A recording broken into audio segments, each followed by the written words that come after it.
Welcome to Kleppers Corner, the only show where you can hear about tanks, famine, and propaganda wars, and still chuckle uncomfortably like you're watching The Office with your parents during that one awkward sex scene.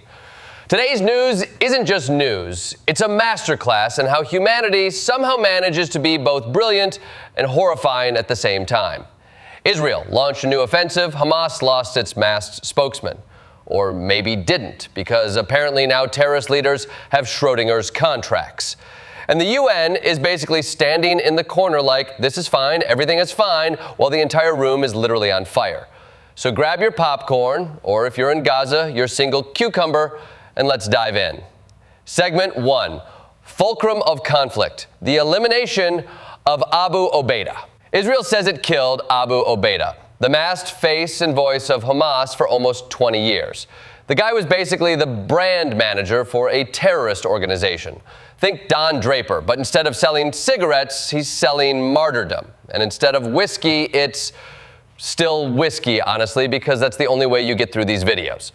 The IDF airstrike hit his apartment in Gaza City, killing him and at least 7 civilians, including children. Netanyahu at first said, "We think we got him, but we're not sure." Classic politician hedging. That's like announcing you killed Bigfoot but refusing to show the blurry photo. Then Defense Minister Katz comes in like he's roasting someone on Twitter, saying Obeida's been sent to hell to join the axis of evil. Bold words, my guy. Do you know who else is in hell? Probably your speechwriter. But Hamas hasn't confirmed his death. They released a cryptic video full of symbolism but zero details. It's the terrorist version of Marvel's post-credit scenes. Is he alive? Is he dead? Tune in next summer for Hamas Civil War.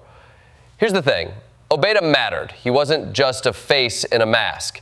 He controlled the narrative. He put out hostage videos, speeches, morale boosters, propaganda. Killing him is like smashing the Wi-Fi router in Hamas HQ. Sure, the fighters are still there, but now they're stuck buffering. Still, Hamas is smart. They're using ambiguity. They're saying maybe he's dead, maybe he's alive, which honestly works. Israel doesn't get the propaganda win. Hamas gets to string along hope, and we all get another exhausting round of Where's Waldo, terrorist edition. Segment 2, Gideon's Chariots 2, the push into Gaza City. At the exact same moment Israel said we killed Obeida, they also launched their new offensive, Gideon's Chariots 2. Yes, 2, as in the sequel nobody asked for. The first one ended in what their own military called every possible mistake, which is a brutal review. Even Cats the movie didn't get reviews that bad. So what's the solution? Obviously, double down. Mobilize 60,000 reservists, 5 full divisions, tanks, planes, the whole buffet. It's like saying, we failed the exam, but instead of studying, let's just retake it drunk. Netanyahu ordered it fast and hard. His words, not mine. The IDF pushed into Gaza City, calling it Hamas's last stronghold. They shelled Sabra, they shelled Zaytun, they shelled Khan Yunis. At this point, Gaza isn't even a city anymore. It's a piñata at a 5-year-old's birthday party, except the candy is rubble. And here's the kicker. They ended humanitarian pauses. No more aid trucks, no more tactical breaks. It's like Israel said, look, we know you're starving, but here's some more bombs to really balance the diet. The timing wasn't random. Kill the propaganda chief, launch the offensive. Psychological warfare 101. Take away their voice, then hit them with tanks. It's like breaking your opponent's megaphone before the wrestling match. Brutal, yes. Effective, maybe. But city fighting is messy. Tanks versus tunnels is like bringing a bulldozer to a game of whack-a-mole. You look powerful, but you're still chasing shadows. And here's my favorite dark irony. The IDF calls Gaza City a dangerous combat zone. Oh, really? Was it a yoga retreat before this? You've been bombing it for 23 months, guys. Of course it's dangerous. That's like the Titanic crew announcing mid-sinking, by the way, the ocean is wet. Segment 3, the human cost, famine and flight. Now let's zoom in on the people, because this isn't abstract.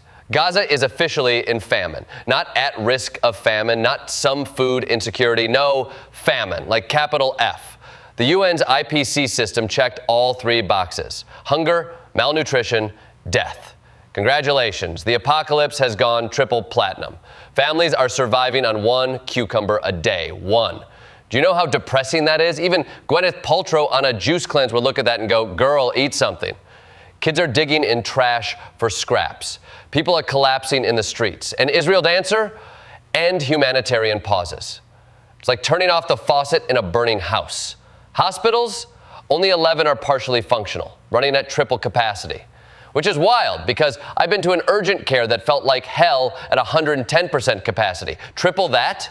Doctors are treating meningitis outbreaks, Guillain-Barré syndrome, starvation, war wounds, all while running out of supplies. And Israel bombs another hospital? Cool, now we're at 9. It's like watching someone play Jenga with human lives. And then there's displacement. 90% of Gaza's 2.3 million people displaced, many over 10 times. Israel tells civilians, evacuate Gaza City, head south. The UN says there's nowhere to go. People refuse because what's the point of moving again? Some stay in places like the Holy Family Church, basically saying if we're going down, at least it's with dignity. But those who try, reports say Israeli forces opened fire along evacuation routes. Imagine being told, leave now to survive, and then being shot at while leaving. That's not evacuation, that's Saw 12, Middle East edition.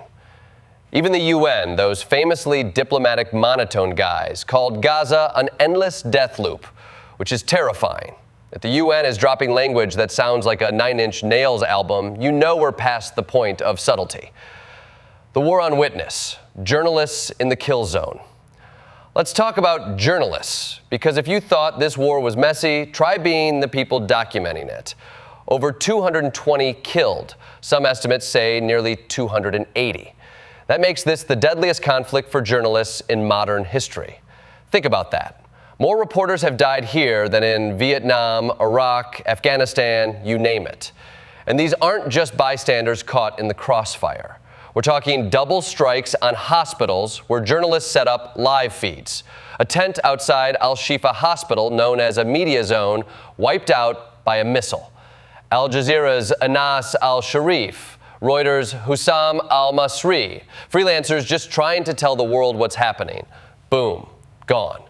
These people weren't foreign correspondents who could pack up and fly back to New York. They were locals, Gaza residents who lost their homes, starved alongside their families, and still filmed rubble because they believed the world needed proof. That's not just journalism. That's martyrdom with a camera. Take al-Sharif, for example. He got direct threats from the IDF telling him to leave. He refused, saying he'd rather be martyred than uprooted. And he was killed. That's not spin, that's reality. These journalists endured hunger, constant shelling, displacement, and then still risked everything to broadcast the truth. And how did the world respond? With one of the largest media protests in history. 250 outlets in 70 countries blacked out their front pages in solidarity. CNN, Le Monde, even tabloids that normally cover Meghan Markle's breakfast cereal all said, enough. Israel dismissed it as biased. Sure, because if hundreds of journalists across the globe agree you're killing too many journalists, clearly the journalists are the problem.